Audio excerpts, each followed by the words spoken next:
Hello, everybody, and welcome to another episode of CLT Bytes. I'm Blvd, and with me I have Hudson, and I'll let him introduce himself and his business. What up, Internet? My name is Hudson. I am a part owner of Unify Visual Marketing. We do a lot of commercial photo and video work and marketing strategy. My business partner's name is Jono. He's the illest photographer out there. Yeah, that's the short and sweet. Alrighty. So, what drove you to become an entrepreneur and break out of a norm worker bee job? Dude, the funny thing is, like, I think when I was in high school, I was just like, number one, I wasn't really interested in anything like college oriented. Mm-hmm. And if I had an interest in something, I probably would have gone for it. But the main things that drove me to knowing that I had to kind of create my own path or make my own rules was that I knew that I had to be able to wear a hat at all times. Mm-hmm. And that was super, which is ironic because I'm not wearing a hat right now, but I was like, I have to not have a dress code. And number two, I was like, I need to be able to eat whenever I want. And there were so many like specifics around, big boy jobs, I guess. And Yeah. the organization of it, it's like you can and you can't, which I'm not like. Actually, I take that back. I think I'm apprehensive to authority just off rip. Yeah, it's just all from the start. It's like, I don't think so. I have a genetic disposition to oppose authority. So I was like, all right, I need to figure out something. And at the time I was playing music and that was the goal. And prior to that I was skateboarding and that was the goal. And so, filmmaking and like the arts, I suppose, kind of really just naturally fell into that. Okay, that's pretty cool. So how long ago did you start this, or like you said, did you like start a 9 to 5 and then just eventually break from it, or was it right out of high school? Yeah, so right out of high school, I was touring with a hardcore band that I was in, and so that went for a bit. And amidst that, how I actually got into film and video, or just media in general, was because of that, trying to outsource less photos, outsource less video. Mm-hmm. And a friend of mine who used to own a skate park that I was on the team for, he was a graphic designer at a spot. And so I was, nagging him, asking if I could shadow him and learn from him just about really anything. And that actually had a pretty natural snowball effect into, hey, come in and just meet some guys. That turned into like, hey, you want to do some grunt work, clean up the studio, fix some stands, hold this, all that good stuff. And Yeah. that ended up turning into, that was maybe it was about 2 years, a year and a half for 2 years out of high school, is when I started doing that. And then that turned into a part-time and then turned into a full-time. And then I took 2 or 3 other higher positions at that company. And then in 2017 is when, so I'd been at the company for maybe 2.5 years. I went out on my own and just went freelance, and then started Unify in 2018.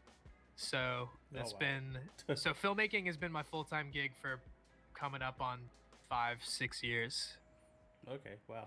So like, I guess about the first time I heard of you guys, because I'd seen you at one of the CLT events, but I didn't know like who you were then. But I just knew that like I heard Josh or CJ said, yeah, Unify's here, we're capturing all this stuff, and I was like, that's cool. I don't know who they are, because like whenever I said, or like whenever, because there was like probably 3 or 4 people with cameras, but like now looking back, obviously since I don't know anything about videography or photography, I was like, okay, that was obviously the guy who had the capabilities of producing something way better than what these other ones were doing.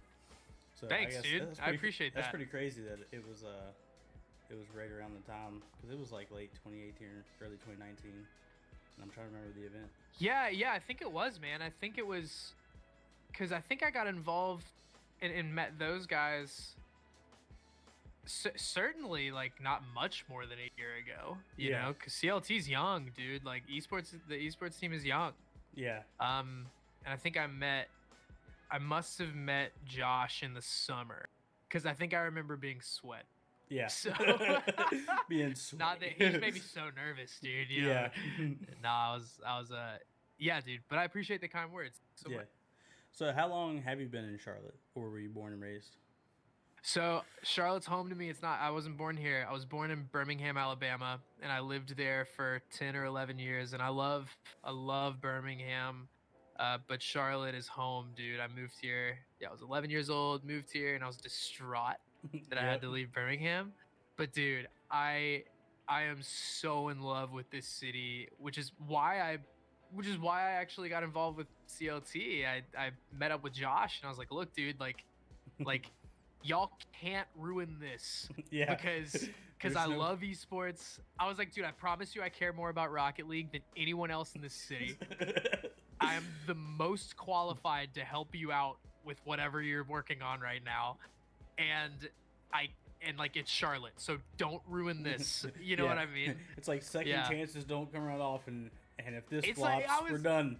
Yeah, I was like, look, dude, it's already hard enough to be like video games should be taken seriously. Yeah. But like, it's hilarious. But yeah, dude, Charlotte's home, man. The heartbeat of the city is something that I'll fight for, and the people here are, I think some of the top tier in the United States, and I've seen a lot of the country, which I've love traveling, and I love seeing the United States, but the more I've seen other places, the more I've been like just spreading my roots here in Charlotte. I don't plan on leaving anytime soon. Yeah, I came from a really small town in West Virginia, and so when we moved here, at first I was like, man, I hate the city. And then like we got here, and I'm like, oh, this is like a city that is like probably like in my head when I first moved here, I was like, this has to be like one of the top 20 biggest cities in the U.S. There's no way. There was just so much traffic, so much housing, so many businesses. I was like, oh my god. A lot of boom.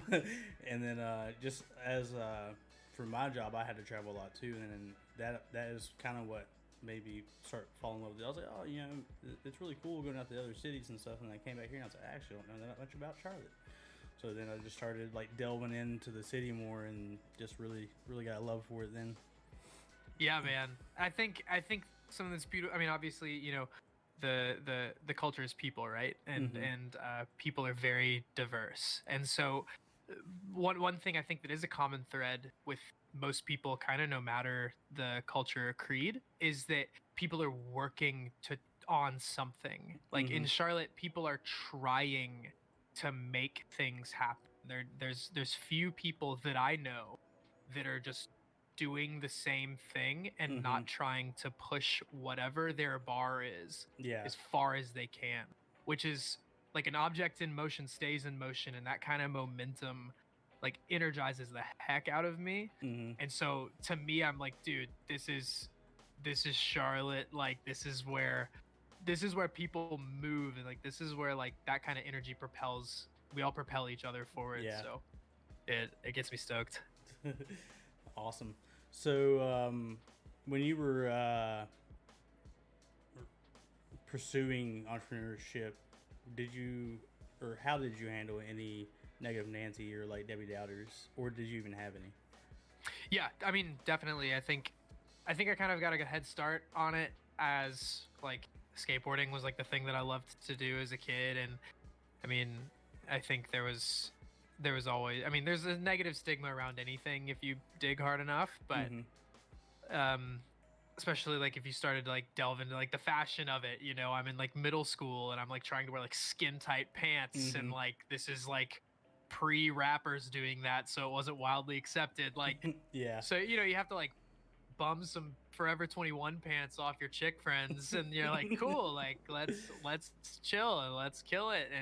And so I think it came from other interests, like really did like set me up for it, to where it's like, I think I do get kind of energized with the whole mindset of like prove people wrong kind of thing. And that, it's a very real phenomenon, at least for me. I think I do really well with having a very clear goal, and there being you either got it or you didn't. You either nailed it or you failed. And I'm super competitive, And so I'm like, dude, if it's me against me, like, it's wild. This is about to be tough.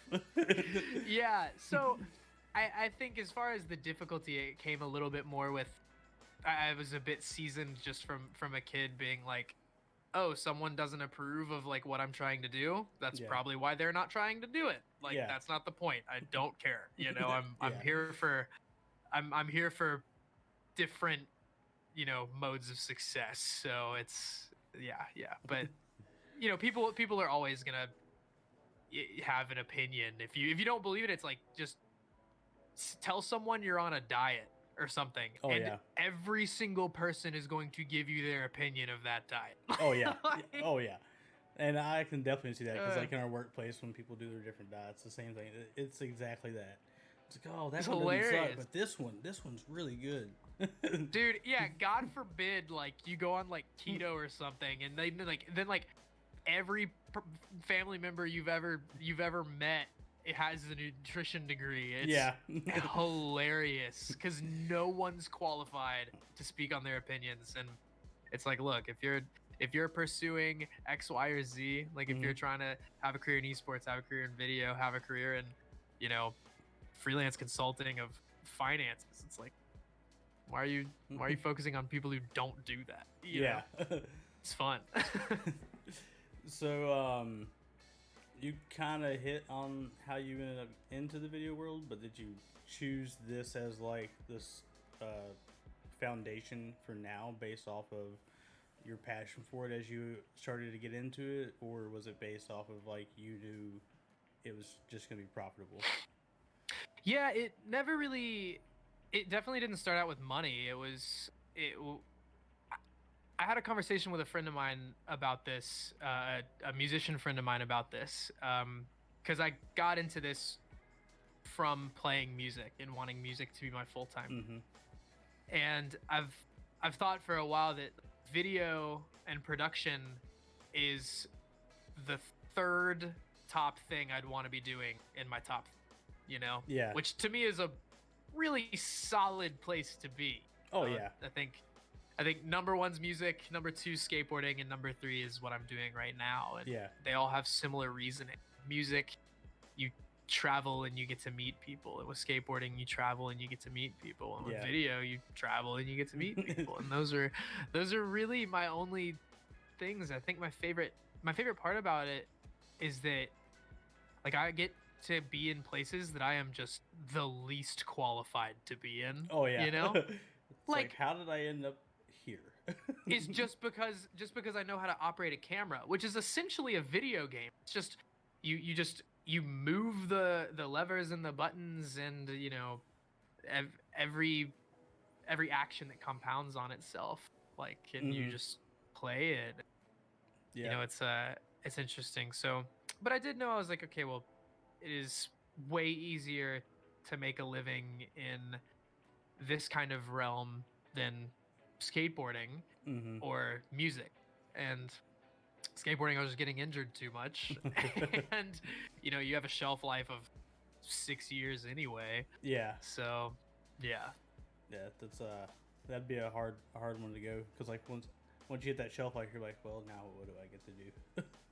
Absolutely. And honestly, dude, it's shocking how many people in skateboarding end up working in the arts. It's hilarious. Like, who become motion designers or graphic designers or photographers, or something in the like. It's pretty. Yeah, I'll have to look into that, because I don't think I've ever really paid attention to it. Because like when I was in middle school and high school, I really loved skateboarding then too. I couldn't do it myself, but I was always following the scene and watching competitions and like it's hypnotizing. Reading up any news I can about the skaters I liked, and then I tried it, and it was not well. Love it. So what are like some of the favorite tools or facets you like to use to interact with your customers?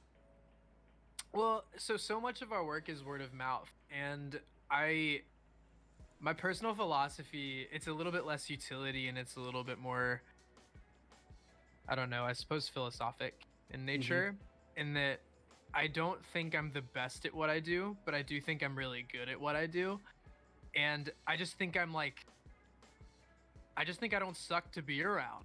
You know what I Yeah. mean? Like, I think a lot of people are good at what they do and just suck as people. Like, or you just don't want to kick it. As an individual person, it's like, wow, you don't know how to act. Yeah, like, it's like just you might be don't good, but... suck. And like if you can, when I think about being on a set, like oftentimes when you're on a set for shooting, like that Frigidaire shoot I was just on, like you have a lot to do in a very short amount of time, and there's a lot of people. And how it goes is the bureaucracy of it is there's the client, there are the creatives within the client space, there's the producer of the shoot, and there's the whole hierarchy underneath the producer. You have the camera department, director of photography, the assistant cameras, then you have the gaffing for lighting, the grips, the people that are underneath the grips, the PAs, and everything else. And the bureaucracy of how communication goes down the pipeline, it's just impossible for it to remain clear. And there's always someone asking for something at the last minute that's a bad decision, or you're an hour late for lunch, or you're an hour early for lunch, which means that now you're crashing earlier, and whatever it is. So the main thing is, like, how do you operate under these forms of stress? Because excellence is expected.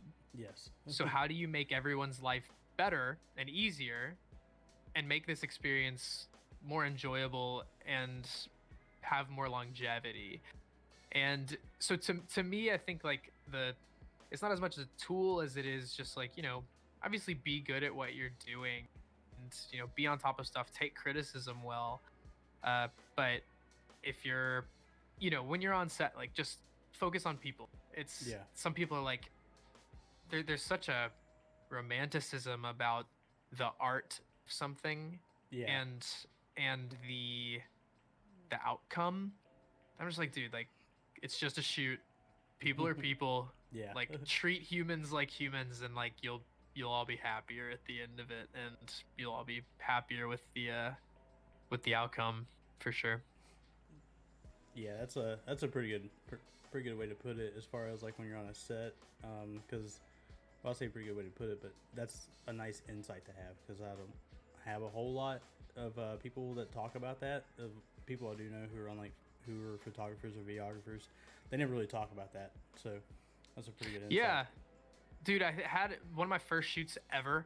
I was a grip, and what that means is that I'm basically just, like, carrying stands and, like, dealing with, like, heavy things that anyone who knows how to turn a knob can deal with. But it's just a lot of grunt work. And it's a bit of a bastardized understanding of it, because there's a lot of really creative and amazing grips out there, but that's a general understanding. But it was on a power plant in the middle of July with a heat index of like 105 outdoors. Production black was the dress code, and it was torture for like 3 or 4 days.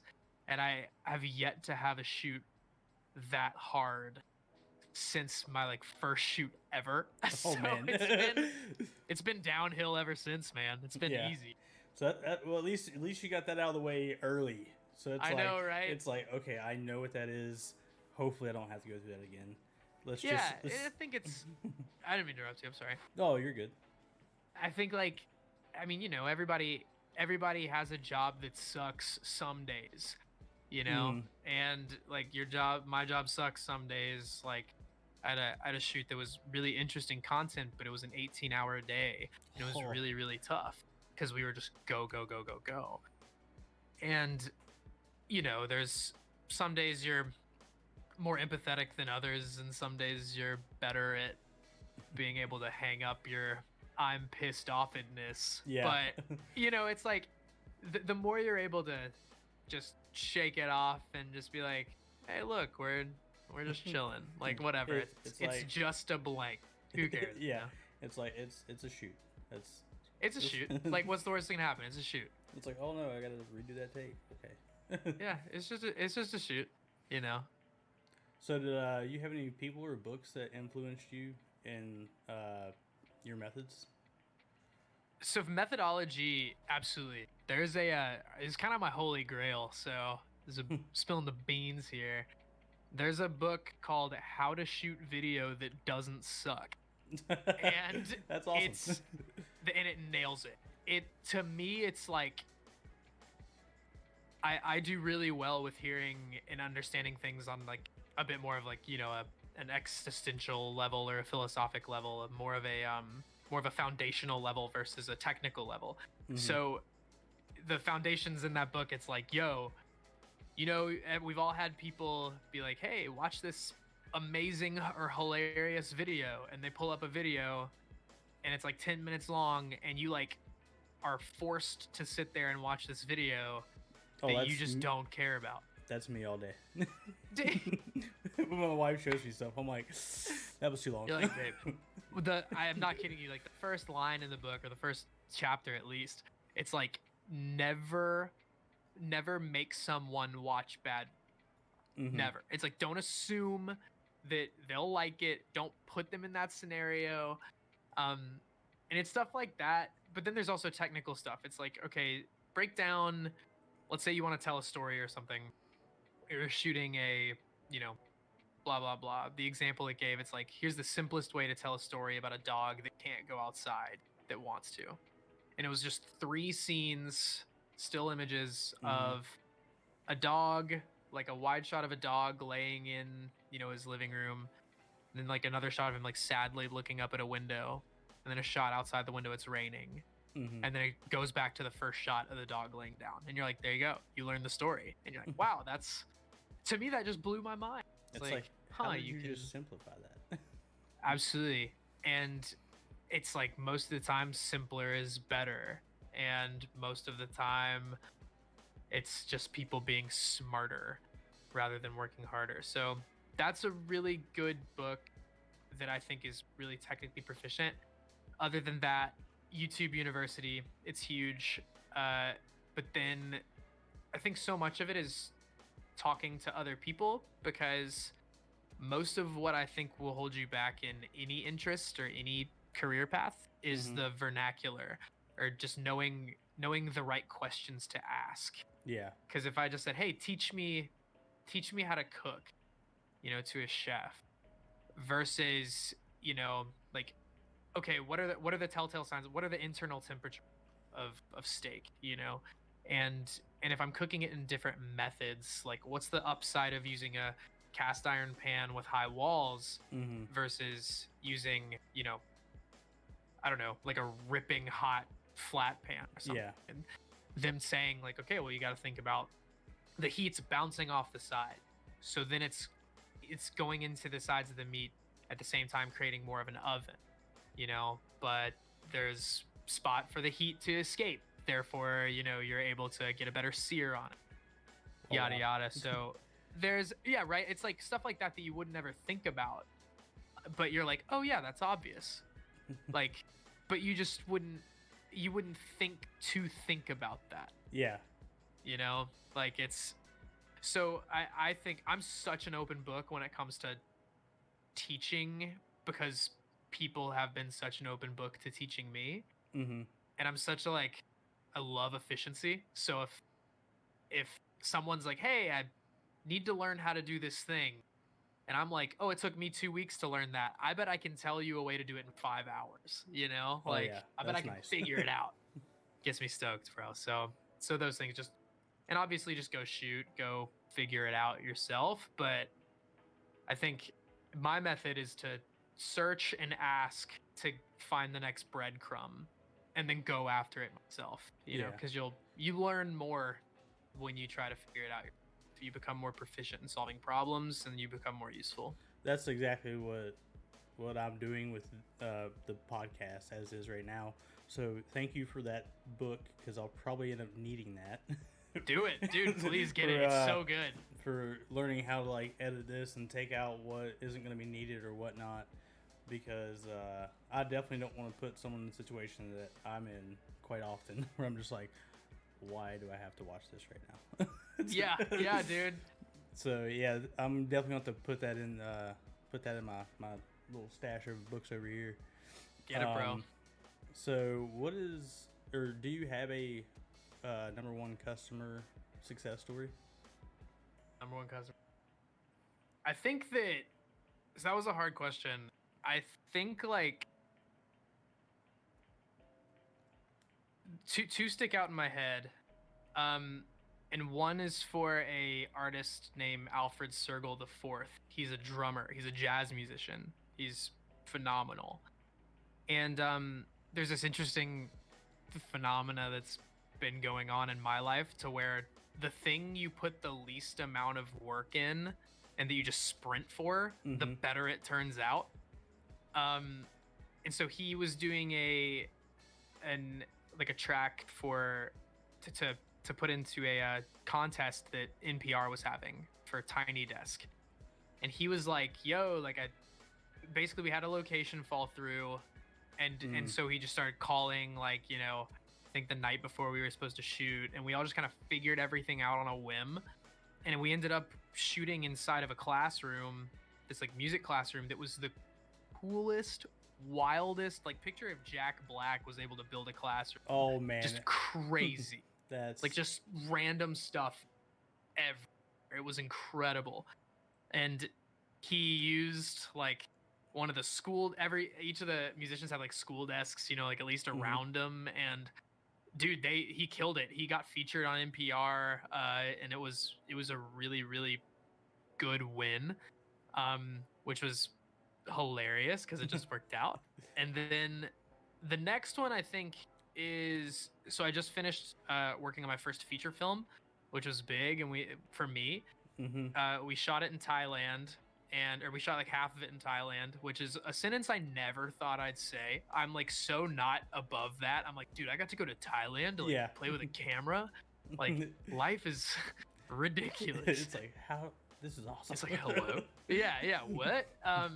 So that was huge for a number of reasons, and I think on the client's perspective, the client had written stage plays that had toured across the and his name's Joe Phillips, incredibly talented actor and playwright, and this was his first movie, and it kind of stumbled into being a movie because originally it was supposed to be a stage play, and one thing led to another, and it became, we made it a movie. And I watched him become a phenomenal like film actor, which is way different than stage, because in stage everything has to be so animated and everything, but when you're this close, your eyes a little, so much happened. So that was amazing, and I think just the risk that was taken to make that movie was huge for him, and he's touring with it, albeit very sparingly right now because of COVID. But he's touring with it right now, and so far it has had such a solid response that it looks like we're en route to shoot his next film next year. Oh, wow. Which is wild. So the fact that risk is paying off for him is such a joy to see. Yeah, and to be especially part of. when you get to have such a big part in it. Dude, it's humbling, man. Like, just working with talented people is the coolest. Talented people and people who have big ideas and big work ethics is like the thing that's got me stoked on. So you were kind of talking about needing the vernacular for the business, and just like kind of treating people like people. Is there a number one key to success you think in your field? It's a great question, dude. Yeah, for personal success for anybody in the field, it's knowing that it's totally fine to say no. There's a lot of, in the creative field, there's a lot of work for exposure kind of conversations, and there's also a ton of perceived value. And the conversation of value, I think, is the conversation that takes a lot of people a long time to start asking themselves is, okay, what is my actual value and what is my perceived value to people I've never met? Mm-hmm. And that's something that I think can ruin a lot of filmmakers and ruin a lot of entrepreneurs in general that aren't selling like a hard good that costs X amount to produce, X amount to market, X amount to then get your dividend. So with filmmaking, people will ask more of you constantly, and people won't be cool about it. A lot of people will, but oftentimes, like, if you can have a client that if you don't specify, hey, this is what the product's going to be, it's going to be 2.5 minutes long, it's going to be a 30-second commercial, you have 3 rounds of edits, then it goes to coloring, and then after that it's however much an hour afterwards for more edits. If you're not very, very clear about these expectations, when you're getting payment, how much payment, etc., you're going to get trampled, because it's not inherently because people suck, but I mean, some definitely inherently suck, but it's because a lot of people are not seasoned in the industry. It's like they think they're paying for a cheeseburger, and so they want their cheeseburger. Yeah. And so if they're like, if it takes 90 revisions, then there you go. Like the trap everyone gets caught up in at some point is getting email after email after email after email of revisions. Yeah.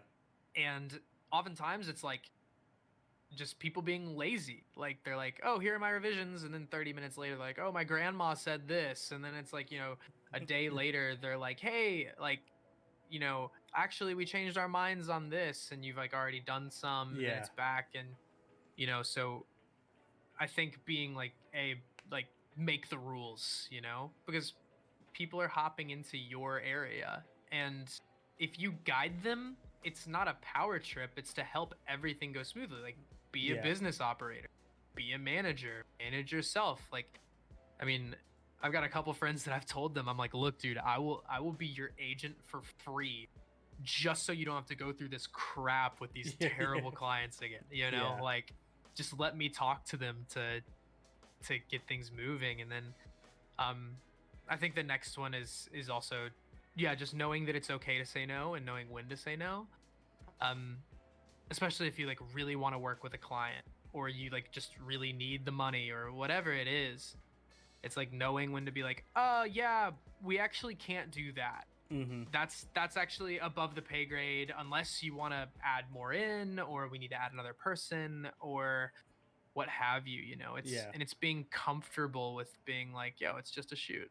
Like, it's just a shoot. Like, these are just people. It's fine. And I have said no to projects that then would come back a year later, or even 2 years later, and be like, hey, like, now we can actually move forward in the way that works well for both of us. So being patient, letting the long-term swing investments work for you, it's really hard to do when you're starting out, but it's necessary if you want to survive, I think. Perfect. That's a good one. I don't know if I've heard that one before, well, at least on the show, but even outside of whenever I was talking to people with their own businesses, that's a pretty good one.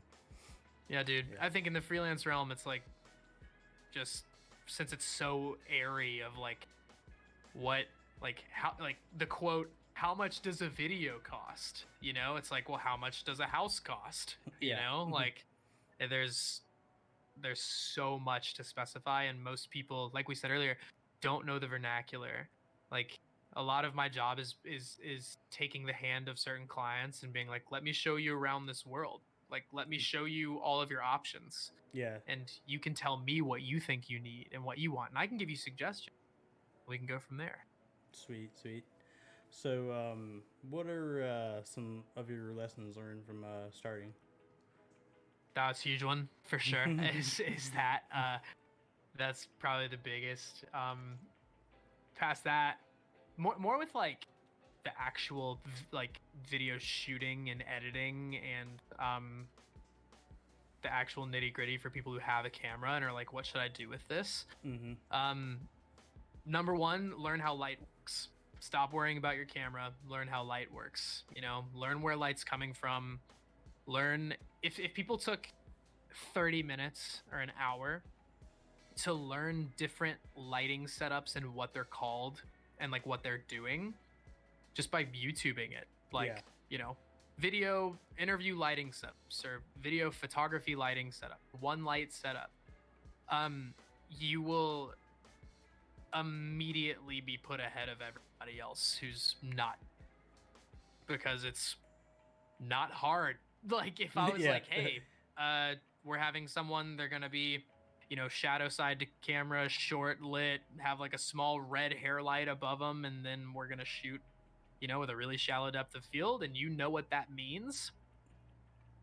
The truth of the matter is it takes you maybe an hour to learn what that means, you know? And most of my favorite lighting setups are that, you know? Okay. Like it's, I choose a lot of the same lighting setups just because I like a lot of things, or I like a lot of my interviews that way. But so yeah, learn how lighting works. And in the editing side of things, I would say like figure out what gets you in your groove. Like I know some editors that are just hamsters, dude. Like you get them on the wheel and they just go. I am not that guy. Like, it's like I gotta come back to this. Dude, editing is 20% actually editing and 80% getting the mental willpower to do it for me. Like it's so much. So for me, I don't do well with silence. Like, so what I'll do is I've learned that I can I'll put like Netflix on and like minimize it just so and put it really low just so I can hear some ambient noise, you know? And then it's like, oh, another thing, this is actually really good. This is another like Easter egg for everybody. If your soundtrack and your sounds aren't better than your video, or at least on point with the video, like you're gonna have a bad product. Generally speaking, you're gonna have a bad product because like if you have a really, really solid track and a really, really solid sound design going on, most of the time you can mute the video and you can get whatever you want to get out of that. Like if you're like, oh, I want a video that has energy and I want it to have, you know, a lot of bounce to it and whatever, it's like you're gonna find that in the song or a track way before you're gonna find it in the footage. So do that. Like, dude, I oftentimes am like, dude, it'd be so much easier to just build, and this isn't unheard of, to make your video by picking the track first, you know, like before you shoot anything. A lot of commercials will do that. That's a lot of the treatment. Yeah, that is a good Easter egg. Isn't it funny? Yeah, a lot of like for product or something, like for instance, like if you were choosing, I don't know, let's say like an energy drink or something, for energy drinks or Powerade or Gatorade or Nike, a lot of times how it's pitched is the editors will find a track and then they will have like a voiceover and they'll put the track in, put the voiceover in, and then put just still frame images from references they'll find online and then send that as a pitch to the company. Wow. Yeah, and they'll be like, hey, this is what we're going for. And then they'll make their shot sheet out of it. Here we're shooting this. Here we're shooting this. People are gonna be playing ball here. This is where someone's running through an alley and hopping a fence. Like, that's how a lot of people put it together. So it's like before someone touches record, pick that song, dude. Like, it's a huge change. I wonder if I can use that for like if I know who my guest is and like kind of what their business is, if I'm able to kind of put like a bass, like, you know, a lot of podcasts have like a sound that's like kind of on the low end, just so that way it's not like a dead silence. I wonder if I can kind of do that for it as well. Like go ahead and pick that first. Dude, yeah, like if it's not really across the board, because I think podcasts are different. Like podcasts are like documentaries. If it's interesting content, people will listen. But if it's interesting content and it's well produced or there's like a catchy intro or something, like, dude, I'm in. Like, it's like even Absolutely. Even the podcasts and like YouTube channels that I know will have fun with talking about their sponsors, I'm in on. Like if they're joking around about it or whatever, like I'm like, dude, it's a little thing that goes a long way. Yeah. So yeah, dude, all that stuff matters, and that's being a marketing person. Like that's huge. Like I hate when a good business has terrible marketing. Oh yeah. Like I'll be bashing my head against the wall, like, and it happens so much. It's awful, but yeah. Just care. Just care about everything you put out. Yeah, like just do it. So, what are some approach methods you use to approach partners or investors? So I'm kind of anti-investor for my field because I don't need an investor. Like that's like I don't need a ton of capital to start up. I don't think anybody really does in my industry. But as far as like partners and I would say people I work with, like contractors, I'm really picky about that. I don't just let anybody on a set with me. We don't just hire anybody. We're incredibly picky about who we have on, and we definitely pick people first versus we're not like who's the best at this one thing.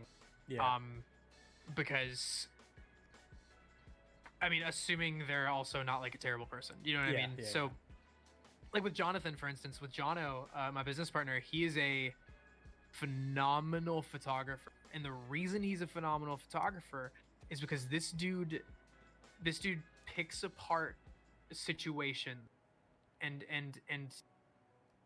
the way he analyzes a photo, the way he analyzes what's possible with a product photography and like food photography is like his game. Is he's looking at details that other people aren't, like they're not being conscious of. So for instance, we've been doing, like, one of our clients is a cafe and they have a huge natural wine program. And so with this natural wine program, there's a ton of different natural wine companies. And with wine, very similar to like a track and like an intro or something, what's going to make someone buy the wine who doesn't know about the company? It's going to be the label. It's going to be the appearance. It's going to be how attractive it is. And so the people who are designing these know that. They know that it's like, we need to make something that A, brings in a customer to say like, hey, buy this. And B, has it is genuine to our brand, is genuine to their. And so the question that makes something really, that makes you stand out as a marketing person is how can we make our clients experience their own company, their own business, their own identity in a way that they haven't even experienced it before. It's less about the people on the outside and it's more about the people on the inside, like your brand, or so with these wine companies, Jono has been taking really solid photos of their wine, of course, but then he'll do things that they've never seen before. Like he'll get a macro lens and he'll smash light through the bottle to where it's really enriching the color of the actual wine itself. But then people are seeing not only like the fine details of the label, but like the actual texture of the label and the actual texture of the color of the wine, the way the light bends around the bottle. There are these experiences with their product that they've never actually had because it's so bypassed. Because it's like, oh, it's wine, oh, it's a company, oh, it's a label, and now it's like, no, like zoom in, go in, see it closer, look as hard as you can, articulate it, and giving a client something to where they are then more proud of themselves and of their company is like the biggest win. Such a dub. It's huge. Awesome. So thinking of, for partners, it's like picking people who think differently, because you can teach whatever, but finding someone who can think differently, can't really teach that. No. Yeah, that there's been some like into not the current job I have, but like other old jobs, and I'm just trying to like get that feel for like some of our like vendors, and I'm like, Yeah. I can't. This isn't gonna work.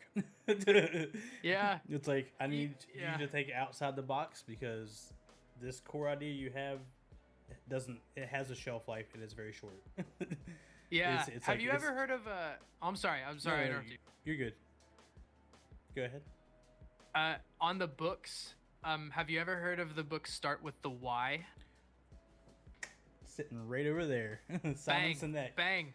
Dude, Mm-hmm. Trying to get to the bottom of it. Like, why? Why does this matter? Why does that matter? Why does that matter? Why does that matter? And you get it can give you creators fatigue, like just trying to get to the bottom of it, to where you're just like, I don't care, give me a double bacon cheeseburger and shut up. Yeah. But like, it's like, dude, nah, like no one ever changed the world on 8 hours of sleep. Like no one ever killed the game by just being like, that's good enough. You know, Yeah. it's like, ask, go for it, give yourself the time to breathe, like, but come back. Yeah, dude. And dude, I mean, sometimes you have to, I mean, you got to know when to stop. Like if your client sucks and you can't, then you can't, you know? Yeah. It's like, yeah, you're just going to find another place to put this in because it ain't working here. Yeah, dude. And knowing when to say no, man, it's huge and it's hard. It sucks. Like saying no to money. Like I've said no to things that I've just been like morally antithetical to, you know? And I'm just like, dude, I can't, because I just don't vibe with it for whatever personal reason I have. And like, there's been some tough calls. Yeah, it's like, you're like, dude, ooh, that's a nice pot of money. Yeah, like, and there's a investment to yourself when you believe in yourself enough to be like, it's okay to turn away the best opportunity because there are better opportunities coming. Yeah. It's a big belief in yourself, and that's like it's like proving other people wrong, baby. Let's get it. Yeah. Yep. So research time before taking a leap into making this field your full time instead of like with the music or the skateboard. Like, how long did you research it before you were like, okay, I'm gonna run with this one? So with Unify specifically, going in under another company was very easy because they had everything figured out. They had all the gear, they had all the, you know, investment up front. But going in the clientele specifically, going freelance, it's way different. And so I think going freelance, I made a lot of mistakes in order to figure it out. You know what I'm saying? Yeah. Like I remembered like, it was like 4 months after I started freelance, I was like, am I gonna die? Like I like didn't have a client. Like, you know what I mean? No. I was like, I haven't worked in 4 months. Like, this is you know, I was like, what am I gonna do? It's like, this is not okay. This is the actual worst. So, but moving forward from that, like, you know, I think before I took that jump, I knew that a lot that was holding me back was being okay with putting myself in a scenario to where it was fail or don't. And there's something tough when you put all your chips on the line for something that is kind of like your dream, like, or your passion. Yeah. Because if you can't do it, what does that mean to you? Like, you then have to confront that. Which is a tough thing to do. I've said for a few years the metaphor that's always worked for me is like, I'd say I'm really good at building airplanes. Like, I know how they come together. I know the angles of the wings, where the engine's supposed to be, how to calibrate X, Y, and Z. And I can nail it. But when it comes to like sitting in and like pushing that joker off the cliff, pulling back and letting it go, it's like, that's where everything is tough. Like, putting your faith right there to actually go for what you built. So I think, like, you know, that was tough to do, it wasn't really on my own accord. That was all due to people who believed in me, telling me that I could do it. Oh, it's nice that you have that support, though. That's for sure. Absolutely. And I think part of it is being vulnerable to open up to people, to be like, yo, this is what I'm doing. This is what I want to do. Like, please be honest with me. Do you think I can do this? Yeah. You know? Like, with what you know, and asking people who like don't actually care that much about you, like, yeah, because they'll tell you. So easy for them to just be like, no, you suck. Absolutely, which is so sick. Like, finding someone who like doesn't care about your feelings, but like does care about just intellectual integrity. Yeah. Like, help you out. So that's huge. But then with Unify, dude, I spent a lot of time like researching, mocking up logos, like, and one of the reasons I partnered with Jono is because I was like, dude, I'll never launch this if I don't have someone else putting the flame under me. I know I won't. And so Jono was like, dude, like, I'm in with Unify, I'm in with the vision. Like, let's like hurry up, you know? He's like, this needs to get off the ground like yesterday. Let's go. Yeah. And another part of it is, dude, I like don't tell people what I have cooking. Like, I tell very few people. And what I will do though is I'll like ask people's opinions like sneakily. Like, I had a mock-up of Unify, and I showed it to a couple people, just like, hey, like, what do you think of this? Not telling them what it was. Yeah. And one person was like, oh, like, your client will love this, but it's so not you. And this was like an earlier logo, and I was like, dude, I could not sleep. Oh man. I was like, am I making this for all these other like dudes who own law firms and like financial institutions, or am I making this for me? You know, like, and I was like, forget it, black and white, sharp edges, let's go, like, me, you know, because I'm like, I wear all black. Yeah. 367 days out of the year. You know what I'm saying? It's like, let's do it. So a lot of time with that. I know a lot of people say like you'll never be ready, or there's never like a perfect time to go for something. Yeah. I kind of believe that, but I do know that we figured it out, and we're still figuring it out, but you know, we're getting better every day, and that matters. So you're kind of rolling into the next question I had, which is like approach methods for approaching like businesses or people on like improvements and guidance for your business. Oh, dude, yeah, huge. Like, yeah, for me, I'm like, dude, I think when the water's high, everyone's killing it. Like, if and like, dude, like, what we're actually going to do with our next website build is we're going to put a list of our competitors on our website. Like, number one, that's like kind of a flex. Number two, like, dude, we are not meant for every client. We're not, like, for sure. So, but like, what is it, like us or no one? Like, come on, like, we're not, you know, we're not on that much of a high horse. I'm not that big of a deal. Like, it's just a video. So it's just marketing. So yeah, dude, I'm all for people being as like homey as possible. Like, I think in our industry, contractors especially, they don't talk about what they're making as much as they should. I don't think anyone does. Talk more about what you're charging. Talk more about where you're doing stuff for free. Talk more about why you're buying this, why you're not buying that, why you're watching this, why you're not watching this. Like, ask other people questions. And if they don't want to tell, like, and give them an out. Be like, yo, if this is proprietary info that you don't want to share, then just dap me up. Like, give them the biggest out, the easiest one, because we're all supposed to be bros. So that's huge for me.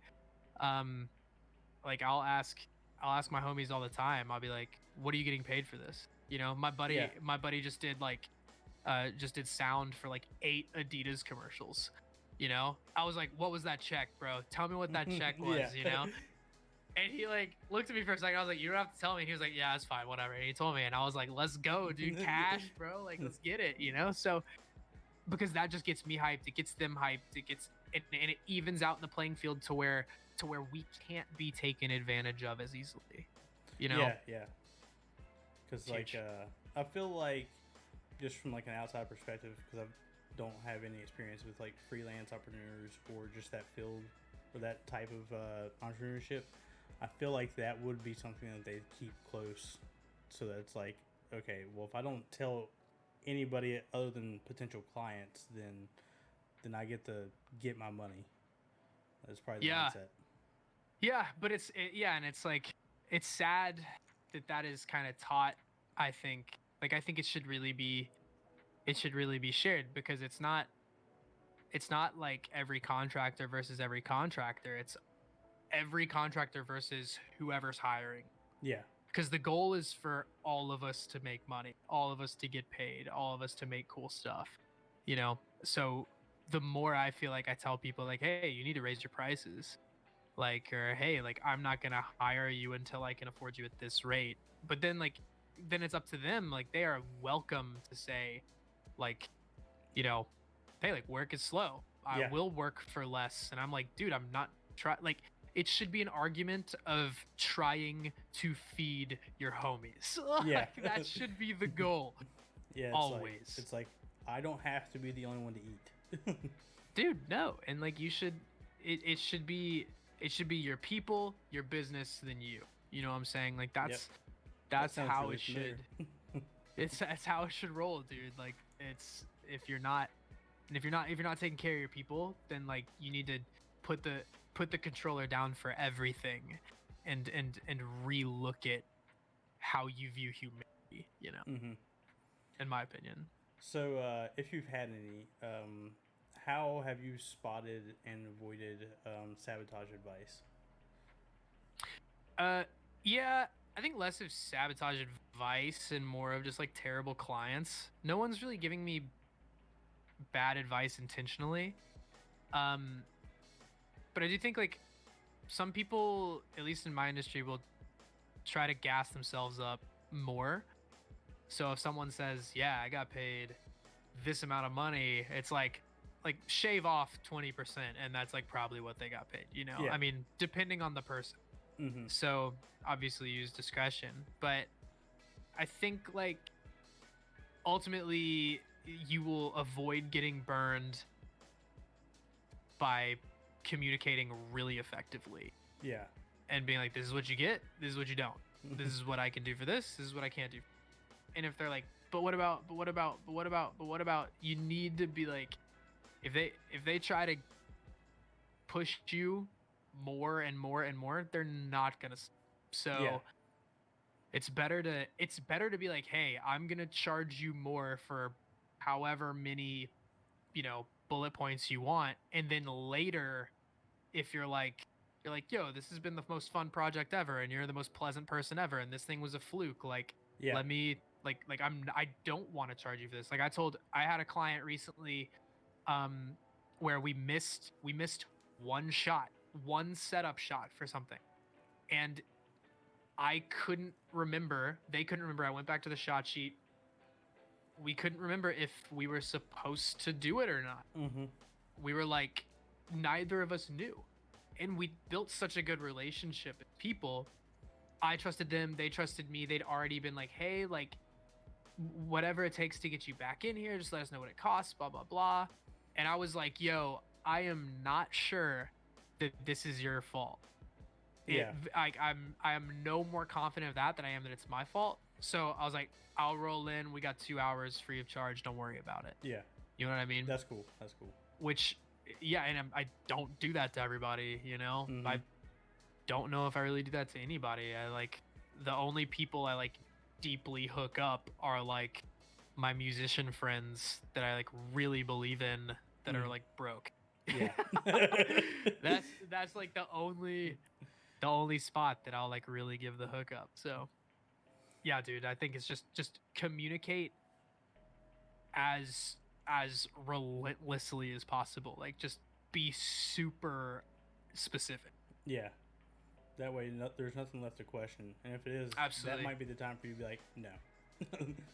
Yeah, or to be like, yeah, but if you're like, oh, that'll only take 30 minutes, like, no, it won't. It'll take 3 hours. Like if you think it'll be short, assume that it's gonna take like triple the time. Yeah. Just because it will. It always does. Like, so just just figure, So, with everything going on, and while we're doing this here instead of like in a recording booth somewhere, in what aspect did COVID impact you the most?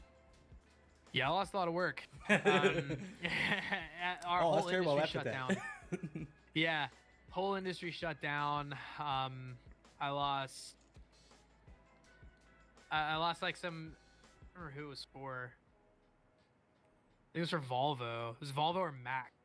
And it was, traveling to some like cool locations like Dallas and New York and things like that I was like stoked on with like homies. Oh man, yeah. So it would have been sick, and I was like, oh, that got canceled. And then, the we were supposed to have a premiere, like a red carpet premiere for the Thailand film, Oh, and that didn't work out. So a lot of things, didn't go as, but I think that it really did work out to where I was like, to keep it short, like I really rediscovered like why I was doing what I was doing. Like I was like, oh, I lost myself there for a bit. It's like kind of chasing the business rather than being like, oh, I have like a really cool ability to, or like opportunity to do some cool stuff, know, and to do it because it's dope rather than to do it for a day rate.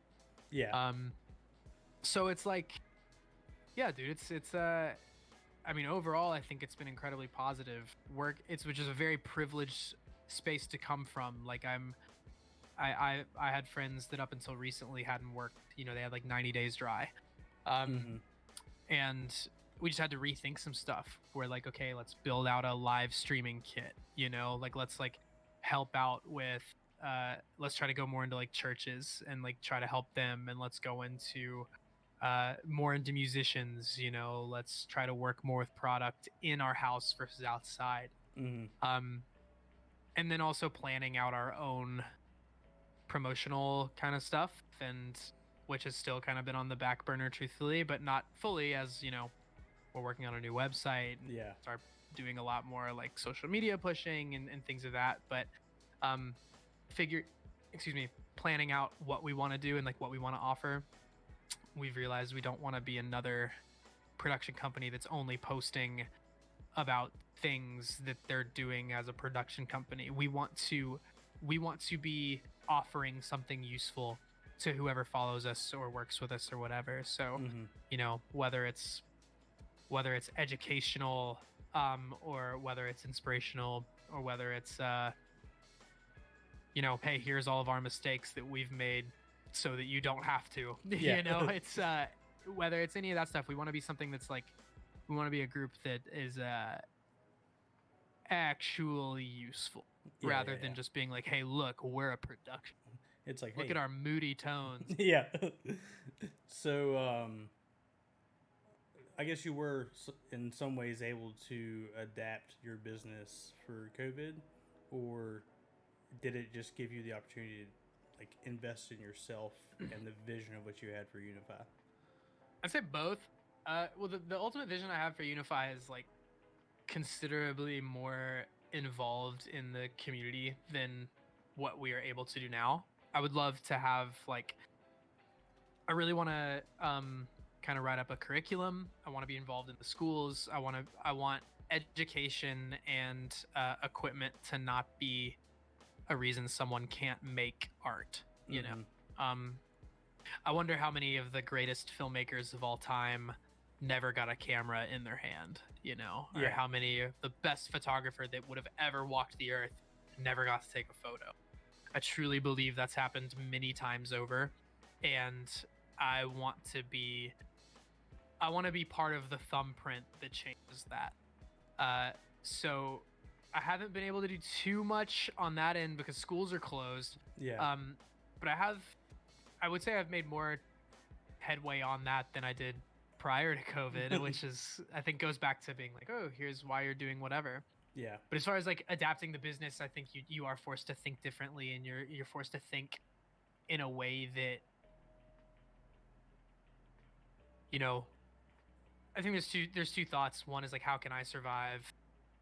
And that's the simplest. And the next one is, how can I survive while helping other people survive, and like creating a truly like symbiotic relationship. And that's been the thought. And most of what that looks like is working for less than what you would work for Comcast or like a major, organization or something. It's like you might make way less, but like, look, you're paying your bills, you got nothing else going on, you're getting better, they're getting better, you're building up loyalty, you're building up relationships, like ultimately you're helping people. Yeah. You can't always do that, like yeah. if someone's like, hey, here's a job for this organization you don't care about, but it pays you 20 times more than this one organization you do care about. It's like, dude, business move. It's like, sorry, homie, like I gotta do this thing that like really helps propel me forward. However, we can help later. So I think a lot of it was just like relearning, be cool, like chill, have fun. Chill. It's all about the journey, man. all about the journey, brother. So, who or what were your inspirations for photography or videography? Just like your bandmates and stuff, or? My favorite photographer on the planet is a friend of mine named Nathan Alplanalp. And Nathan thinks about the world in a way that I think only a handful of other people do. If you want an example of, I think, how Nathan takes photos, Nathan's favorite photographer is a photographer named Rodney Smith. And Rodney Smith would do very quirky things. Like he would have somebody, one photo that sticks out in my head is a photo on a street that has, like the dividing lines, like the dividing yellow lines going down the center. And it's just empty, long street. And there's a man in like full skiing gear with yellow skis. I imagine they're yellow. It's a black and white photo. But he's just got his skis in line with those things on the street. And he's just looking forward like he's skiing, It's very peculiar. It's very quirky. It's just a different way to imagine innocent things. And to be able to have that kind of imagination is beautiful. Something that Nathan did, he did photos for a company called the Cookie Cult. And the Cookie Cult is like, cookie cult. Like it's like take over the world, new world order. But one of the photos that I thought was amazing was this tall, slender man suit. And he had this like bowler hat on and he had these binoculars. And it's a straight on photo, and in the binoculars they'd cut out cookies and put them in the eye holes of the binocular. So he's just doing this. And I was like, and the mood and the tone of the photo was perfect. Like I think that I'm willing to bet that the Cookie Cult had never been like, or at least a few times been like, yep, that's what I've had up here and not been able to verbalize or to picture. Yeah. So that's huge. And I think the best, I become a better videographer when I'm studying good photography. I think photographers are more creative than videographers simply because what they can do is just, it's more possible to carry out those visions. Whereas like with video, like you oftentimes need hundreds of thousands of dollars of gear to pull something off. Yeah. Whereas with photo, you have a lot of degree of manipulation that you can mess with. So I just think it naturally lets them be more outside of the box. So when I study good timeless photography, like Rodney Smith, I learn more. And then with video, dude, I'm like a visuals guy for sure. I'm like way less of a story guy. Like some people get into film to direct. I got into film because I loved cool looking images. Yeah. And I still am there for that. There's a director of photography, which basically just means head film guy, like head camera guy, named Bradford Young. Bradford Young, he shot Solo, the Star Wars movie Solo, and he shot a lot of things. He shot Arrival. His I guess the way that he is his methods of lighting are methods that I think are beautiful. It's generally darker. What he'll do is he'll kind of let light play, is a way to say it, to where it's as if, like, if you go back and watch Solo, or you watch like The Mandalorian was shot in a beautiful way, to where it almost looks like there's always just one light source, just like coming through a window or something, and then that light source just bouncing around the room. And so it's dim, but the atmosphere is lit up by it. The shadows live in whatever that light is bringing. And then they are very intentional about how they motivate and place the characters for those reasons. Like, you can only have a little bit of light to play with, so where are you gonna put it? And to me, it just looks badass, man. I love it. Like, it was definitely. I have gotten to watch, I think it was probably like 4 or 5 of the episodes. At work during lunches, we'll watch them. So it's taking us forever because our lunches are only 30 minutes. But like, it was such like an outlier as far as the way it was filmed. Yeah. And that's what, like, I thought was, at first I was like, man, I can't see anything. But then like, but then you're just like, as you watch it more, you're just like, you start to really appreciate like what they were trying to do with that setting, essentially. Yeah, dude, I'm in the same boat, man. I just like, and it's not like one is right or wrong. Like, it's kind of like, I also love shooting high key stuff, and high key is like when things like really bright and like really like a makeup commercial or something. Like, we shot this piece for basically it's like fine dining company that like goes out and like teaches fine dining for high-end restaurants, and that was like very high key, very bright, very colorful and modern. It was it's like, and that's like the opposite of where I like to live generally. I loved it, dude. I was like, this is sick. Yeah, I was like, awesome. I'm like this dude with like black nails painted, and I'm just like, let's make it brighter and fun and poppy. So it's sick. Was that something that like that company's creative person was giving you the vision of, or like, let me rephrase that. Was that something that you had a chance to learn from their creative person, or was it just like at their request and then you did it that way?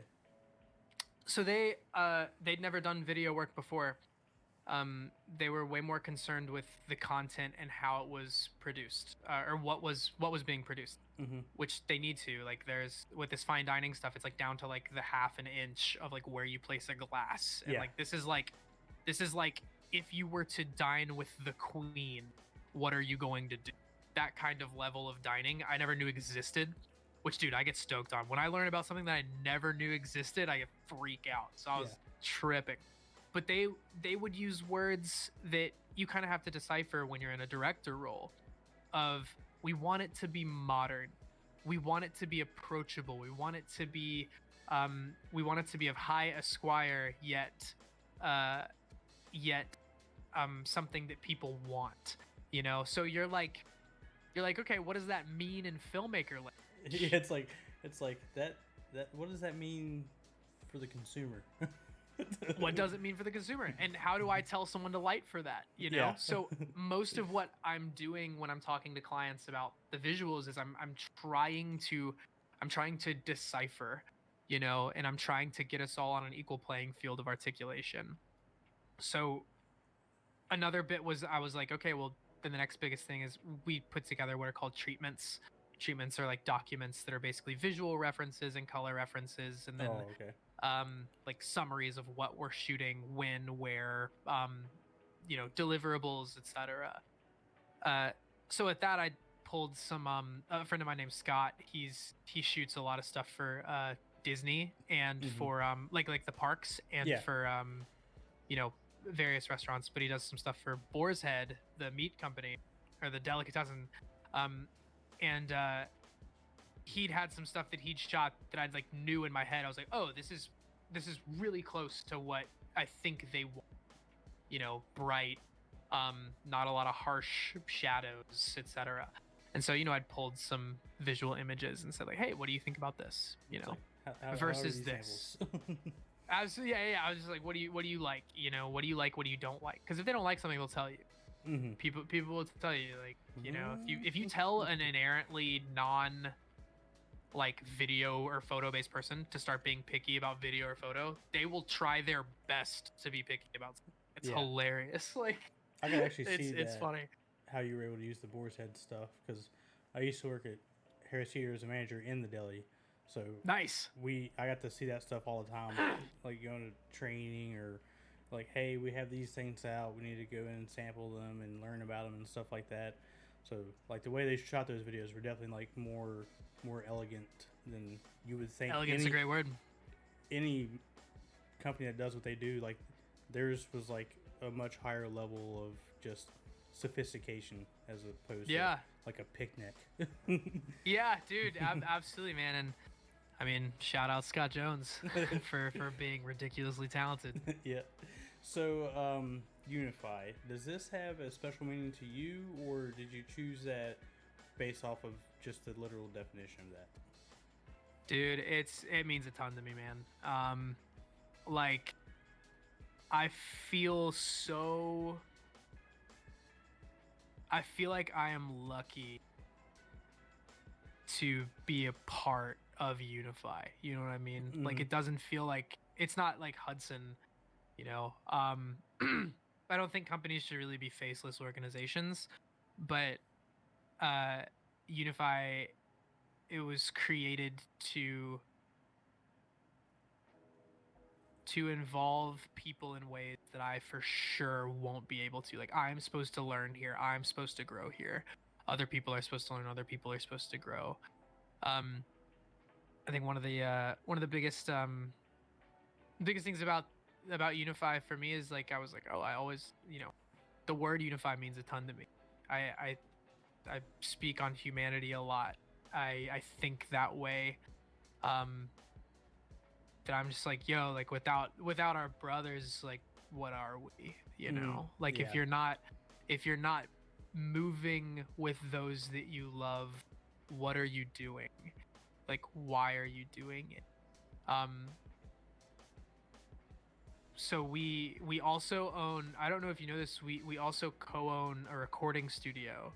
Unify has a recording studio off of Carowinds Boulevard.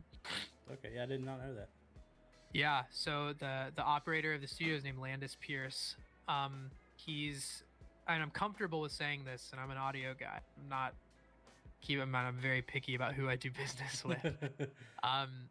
He is the most thoughtful recording engineer certainly that I've ever worked with, but I'm willing to bet in North Carolina, easy. East Coast, I'm not sure. I'm not familiar enough with all of the Atlanta guys, or New York guys, but he is for sure the most considerate, and he understands things in a way that other people don't. And the studio is super legit, dude. He is so committed to quality, so committed to excellence, and so committed to treating people like people. Like, it's amazing. And so we got into business together because he and I were talking. He used to operate under a different name. He's had the studio for a while. And he was like, dude, I want my studio to feel like what it feels like when you talk about Unify. And that hit me, like, that was like, oh, dude, like, we're doing something. Yeah, we're doing something right. That was a like a aha moment. It's like, yes. It meant a lot. It was almost like someone put their hand in some wet concrete. It's like, this is gonna be here forever. And I mean, Landis is someone I've respected and wanted to be in business with ever since I met him. I've known him for probably 11 or 12 years. And he's just doing stuff that's amazing. Like, and we have huge names that people don't know about. Like this guy that goes by Coach Brody. He's the head engineer for DaBaby and Stunna for Vegas. Like, he engineers a lot of the stuff at Unify, which is wild. Like, DaBaby, Unify. Like, hello, crazy. Wait, you know what I'm saying? I've never met DaBaby, but I'm like, dude, like, this is this dude has his pick of like Brody has his pick of where he can go, where he can work. Yeah. You know, and he works at Unify. And part of the reason outside of excellence is because Landis also understands that relationships matter a lot, and relationships matter when business stops. Like, forget business. Be the homie. You know what I'm saying? So yeah. I want to know. So why yeah, his dude, name Unify sounds does mean familiar. stuff. Sorry, What'd you say? Sorry. I was saying I want to know why Lance's name sounds so familiar. Because I have no reason to know an audio engineer, but his name sounds really familiar. You know what's funny is he has a coworker named Landon Pierce. Oh man. Or no, it's not Pierce. Sorry. It's Landon. My bad. But I was like, oh dude, I was like Landon and Landis, amazing. Yeah. So what have you found to be a challenge that you did not think or anticipate to be a challenge for being a videographer? I thought I'd be able to trust people more with the end product. Oh, I didn't think I would be this guy that like held on to stuff like this. Yeah.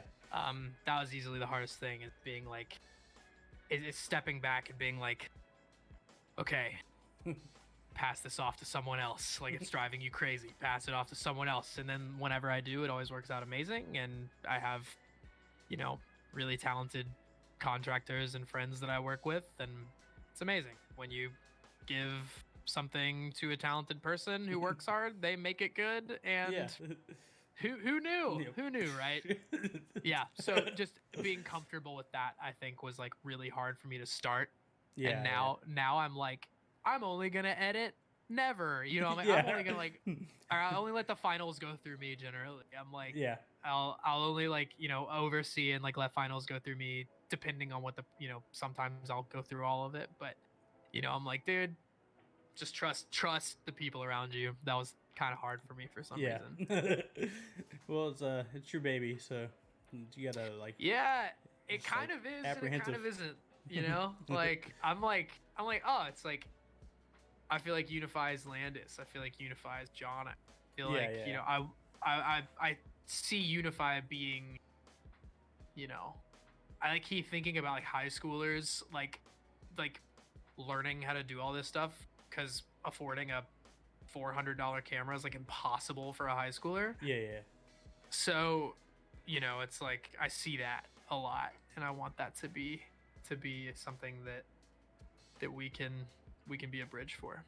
Sweet. So, getting to more personal side of stuff. So what are like your hobbies outside of business? Do you still play well, I see the guitar there, but and I just saw you were skating the other day because somebody posted a video of you skating. So are those like your two main hobbies outside of the business? Yeah, 100%. I love skateboarding. I don't skateboard as much as I wish I could. But yeah, dude. And then music, video games, of course. Rocket League is my favorite thing on the planet. Mm-hmm. Video game wise, I've been dating a beautiful, wonderful girl named Karina for over 4 years, and so she and I hang out quite a bit. And like, I think, you know, also just relationships with people, friendship, I find inspiration in a lot of like ways that aren't really directly related to inspiration. Like, Okay. I honestly find like watching video work like more discouraging than encouraging, because you can almost find a reason of like, oh, they had more money, or they had more resources, or they had more crew, or whatever. Yeah. And it's like, you know, but if I'm at a coffee shop, some of my best friends own the best coffee shop I've ever been to in my life, called Hex Coffee. I'm like, oh, you guys got this new coffee from this region that, you know, or like Uganda. Not a lot of coffees are coming out of Uganda. And it's like, oh, you guys roasted it in like a super specific way, like super light, preserve this kind of characteristic, and I'll try it, and I'm like stoked, you know. Yeah.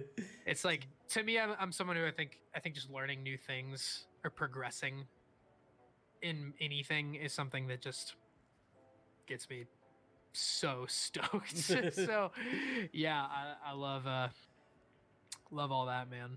So Other than Hex Coffee, what are some of your favorite spots in Charlotte? Excuse me. Oh, my bad. I'm sorry. I didn't realize you hated this city.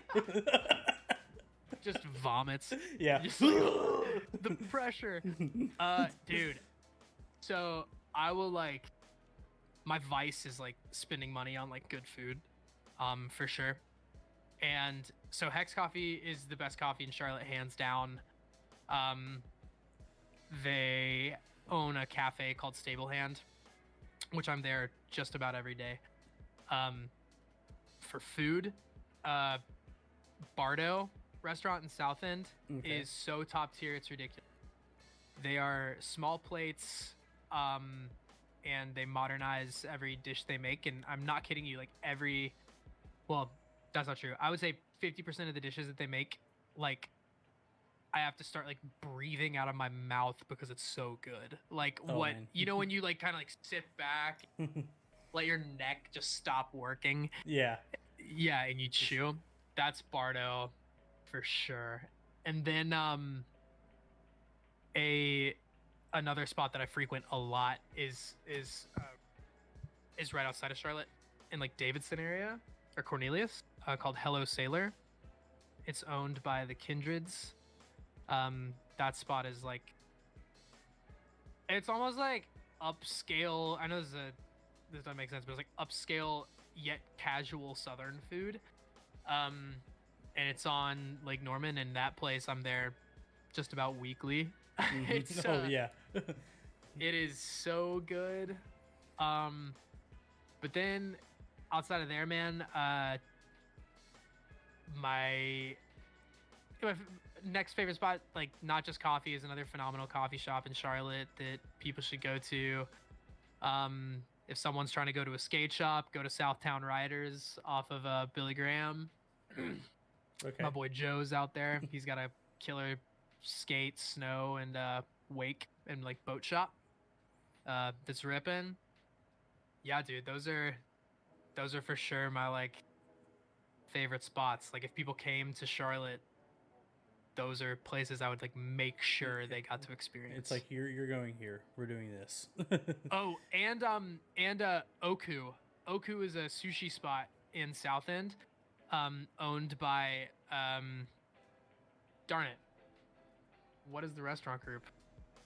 Whatever. They own Oak Steakhouse as well, and Daco, and we've done work for Oak Steakhouse and Oku, for their food and their cocktail programs, and they've been, not only are they like so convicted to quality, but them as people in their service is like the best in the city. They care so much about what they're putting out and like the craft of making food. So yeah, if you go to Oku or you go to Oak, you're gonna be stoked. Like, it's you're amazing. the second guest to mention Oku, and I love sushi. So whenever Oku's the best. Easy. Whenever they're open again, and I'm able to go out, that is definitely on my list now. Dude, tell Chef Mike Hudson said what's up. Okay, Chef Mike. He's the homie, dude. Okay. So good. What is the one thing that you love that has changed about Charlotte since you've moved here? Gosh, dude, that's such a good question. Oh man. I started to fall in love with Charlotte right after I kind of graduated high school, because I moved up to South End area, and the I guess like urbanization and gentrification of it all, the expansion was sick at first and then started to leave a sour taste in my mouth. But now I think the heartbeat of the city, and most of the people that I know, is a heartbeat of preservation, to where they're like, yo, we don't want to become Atlanta. You know, don't want to become New York. We don't want to become this city that's growing too much to be able to handle what's happening. We also don't want to push out our brothers and sisters that are in poverty. We don't want people here that are our blood, that are our brethren, that are our friends, that are our neighbors, like, to feel like they are less of a Charlottean because of any reason, you know? And so, like, the homies I know, like, that have like small businesses, like, I mean, Stablehand sticks out in my head as they're like, doing really, really good things out of not having, like, I mean, it's a coffee shop, dude. You think they're making millions of dollars? Of course not. But what they are doing is they're setting up on Saturday mornings. They're bringing in like guest chefs to like cook and prepare food, and then they're giving away like massive chunks of the proceeds to like Gigi's Playhouse, which is like a developmental center for kids with Down syndrome. Like, there are people doing things when they have little, they give a, and I don't know if I would have seen that in the way that has been speaking to me, like the way that it is now, if the city hasn't been growing the way that it has, because it's like, oh well, we need to focus on the areas that are not focused on, so it's like, that's my favorite thing, dude, is like, it's been more people have been coming to the city, but I think people get changed because it's not really like chasing dollar signs as much as it is like chasing legacy that can really live on, which is beautiful. Yeah, that's I really like that you highlighted that, because that's pretty much when I started noticing that. That's when I started falling in love with the city, which was probably 2 to 3 years after high school. Love it, dude. And I was like, so, and that was why I didn't like big cities in the first place, was just, it was always about push everybody out, get more businesses that are just here for money, and then just don't even care about your neighbor. But, yeah. But if you like got around Charlotte, you can see that's not exactly at all how we're growing here. So yeah, like I think a lot of the people are sneaky, man. They'll start their businesses, they'll be successful, and they'll use it to help people. Yep. which is sick. Yeah. So what are some other local opportunities that you find interesting? So you had mentioned the Stablehand coffee place. Yeah. And who's that run by? It's owned by the guys at Hex. The owners are. That's right, you said that. Yeah. Chandler, Jon Michael, and Tanner are the three owners. Of Stablehand. Then there's Sanchez and Michael Holt. Michael Holt is actually he's actually got like a really big footprint in video games on YouTube. Like, I don't know what all he's doing, but he has like or at least had a huge Clash of Clans presence. I think like 3 million subscribers on YouTube or something. Yeah, dude, he's no joke, and he's a wonderful person. Like, just such a kind dude. So super fun to be around. Whenever we're together, I'm like asking him what kind of pants he's wearing, and I'm like, where'd you get these boots, dog? They're sick. Like, it's funny, dude. Yeah, but places in Charlotte, dude, it's like, you can kind of, if you go somewhere that doesn't seem like it's just a nightclub, and like you go there often, like I think if you frequent places, you'll start to meet people who frequent the same places, and it's just inevitable you'll become friends. Yeah, it's pretty awesome. That's another way, or I guess another reason that led me to doing this podcast, essentially, was that right there. So that's that's huge, dude. I think like, yeah, connection's massive. Like, and if you're able to be like kind of like a center point of connection for people, it's like, it's huge. And information, dude, it's massive.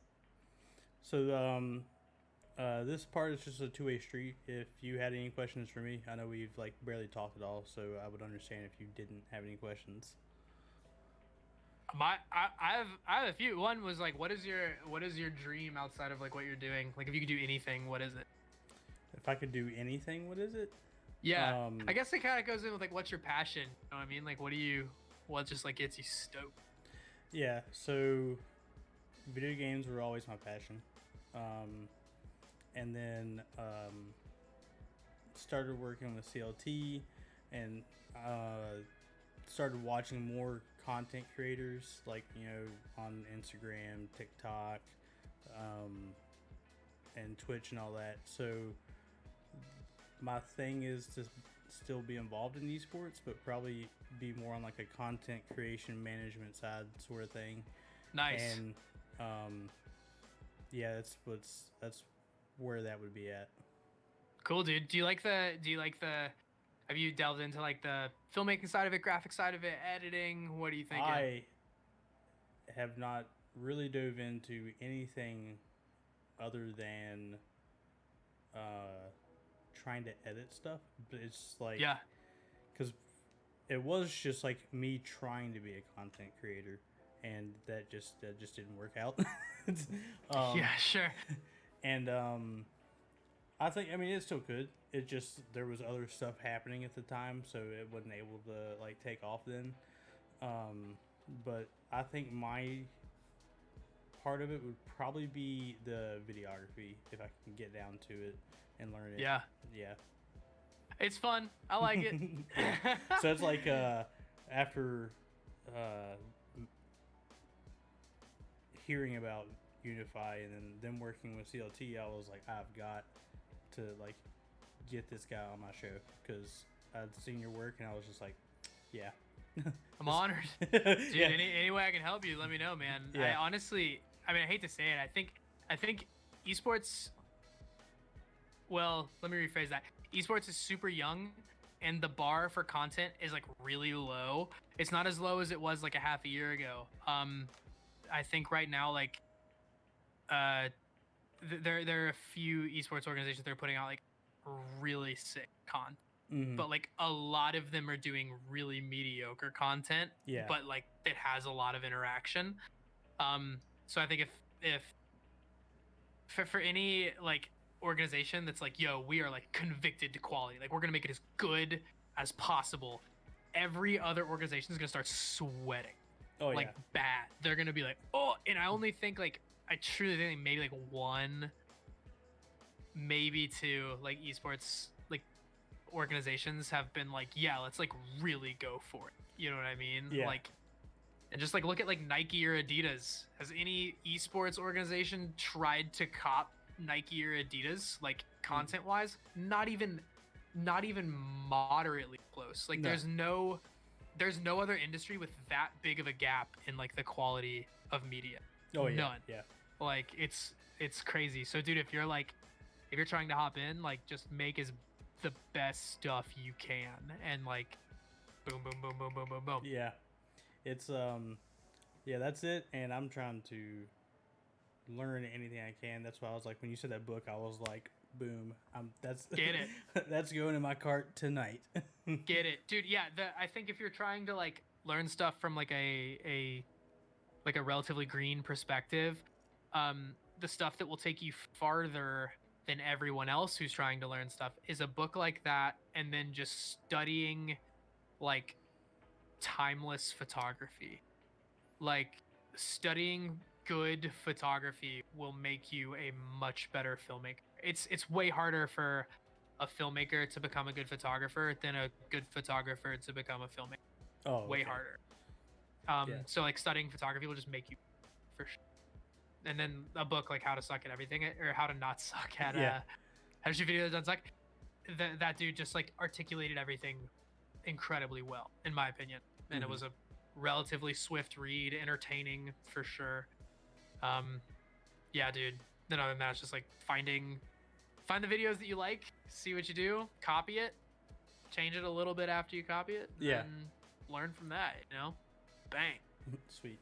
So you said you had a few questions. Is that the only one? That one, and then so what games are you playing currently? Pretty much just Rocket League, and Love it. Yeah, if you want to get slapped by a Plat 1, just let me know. Have we played before? Huh? Have we played before? I don't think so. Okay, yeah. We gotta hop in. I've been playing with Gray a lot. Yeah. Well, not a lot, but Gray and I've been playing quite a bit. It's super fun. Yeah, I was playing last Sick. night with him and Kyle, one of the spin guys. Yeah, we were, okay, I don't know them. Yeah, they work pretty closely with Charlotte. Okay, sick. Stay plugged in. But yeah, it's pretty much just Rocket League, and then I'll like launch Apex up some, and Heard. Modern Warfare for the multiplayer, not Warzone. Oh, okay, heard. Yeah. I played Warzone. I think I opened it twice, and then I was just like, dude, I'm tired of shooting people. Yeah, that's what I was like. I don't really open those two up pretty often. It's pretty much just Rocket League now. Yeah, As long as I don't break a 5th controller this year, it'd be great. Just No, don't I play just ones, I bro. just break it from playing the game. Not even I don't rage at it. Oh, with bro, my good. controller. So it's really Must be just nice. me freaking pushing way too hard on the sticks. Yeah, yeah, dude, on the sticks, bro. I had another for you, but who else do you have coming on that you're stoked on? So Dylan from Strange Productions or Strange Gaming. I don't know if you know. Yeah, them. yeah, I know Dylan. Yeah. Yeah. So that's somebody I'm stoked because they've pretty much done the production at every event that I've been at, and so Mm-hmm. it's usually I'm there to help set up, and I'm just like enthralled watching them get their whole thing going. And I'm just like this. Yeah. And then at the Rocket League event we had in March, like right before all this kicked off, I found myself like when I wasn't being a tournament operator down on the floor for the kids, like as the night went down, I was just like out to the side of just like watching them and studying them. So that was like insane. And then, Get in, baby. Chef Jamie Lynch, if I can get him on here, that'd be really good. I've contacted him, but that was like today, so I hadn't heard anything back. Who's Jamie Lynch? So he, I actually met him through axe throwing, and he, I think he partially owns Five Church downtown, or Sick, just dude. Five Church in Cool general. spot. So even the one in Charleston, and The one in Charleston is tight. yeah, because I think there's like 4 or 5 guys that like do all that. Beautiful. And That'd he, be sick, dude. yeah, and he does. He also owns Sophia's Lounge downtown. Okay. And he recently, and I got to go to a little cookout they had when they first opened it up. But he started his own farm last year. Yeah. What? So that way he could use the microgreens and all that stuff for Five Church, and it's like Yep. It's pretty big now. And I was like, I just like the mindset he had to like just have like all this encompassing was just like insane. And That's so sick. yeah, so and he's just a really cool guy.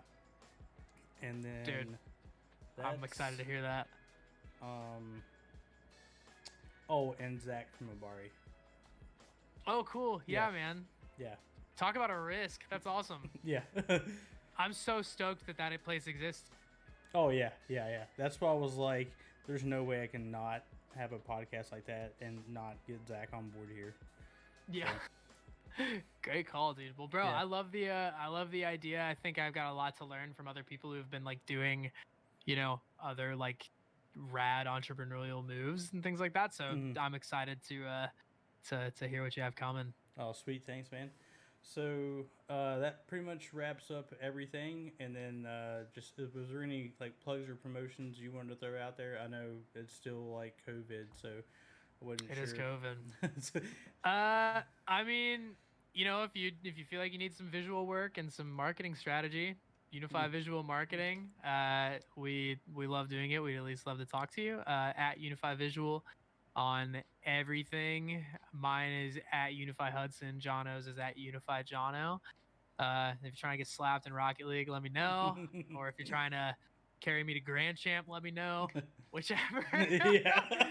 whichever you're down with. Help me But help you. yeah, absolutely, dude. But bro, sick, man. Well, thank you, dude. I'm very excited. Happy to be on, man. Yeah. No, the pleasure's mine, man. That's what I just love learning this stuff. So Dude. sweet. All right, everybody. We're in, bro. This is Brother Jax signing out. Peace.